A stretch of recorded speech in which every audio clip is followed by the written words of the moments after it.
natawid sa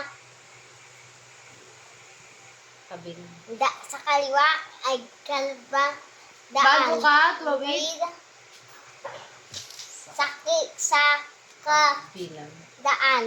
Ang di ka ay tumingin ka muna sa kaliwa at kanan. Ang di ka bulungan. magbuwang ng takbo. Sasakyan. Di kasi Ano ba kasi nga? Basahin mo nga. Paano ba dapat nyo nga sabihin niya? Ako na. Bago ka tumawid sa kabilang daan, Bago ka tumawid sa kabilang daan, tumingin ka muna sa kaliwa at kanan nang di ka mangulungan ng tumatakbong sasakyan. Englishin mo na lang. Englishin mo. There's a difference. Before you It's ganito. Bago natawid, it's like have that voice. May tula ba? May patula. bago ka tumawid sa kabilang daan, tumingin ka muna sa kaliwa at kanan. Nang di ka manungan ng sasakyan.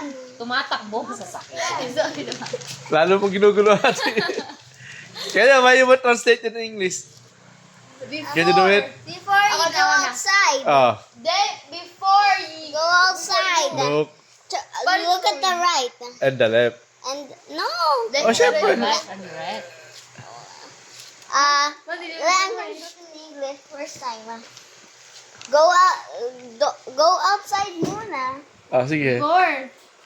Before you go outside, Before you go outside, you need to look you need left to and look right. left and left and right. So that you will not be crossed by the running car. No, ganito. Yun. Ganito. Kita mo. Oh, Tagalog mo na lang. Tagalog. Bago natawid sa karabang daan, nang di ka Balungan. Dungan magulang ng ng tumatakbong sa sasakyan.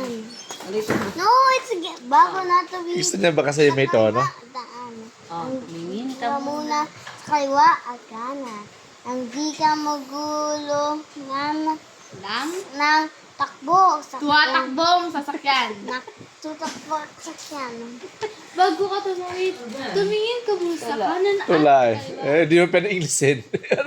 Namu problema siya. Paano niya i-Englishin yung tula? Filipino subject. Geng. Game na. Sa Game. pagtawid ng daan. Title. Sa pagtawid. Doon ka. Para ano? pagtawid ng daan. Dati expression kayo. Bago ka Tamid sa kabilang daan, daan. So, yan o. tumingin ka Sabihin ko yung muna lines sa kaliwa at kanan nang di ka magulungan ng tumatakbong sasakyan. Oh, O, tingnan mo ulit ito, hangin. ano ba yun? Alam mo Ulan? yung road yung sa road pinawid, dalawang lines na sa akin. Okay.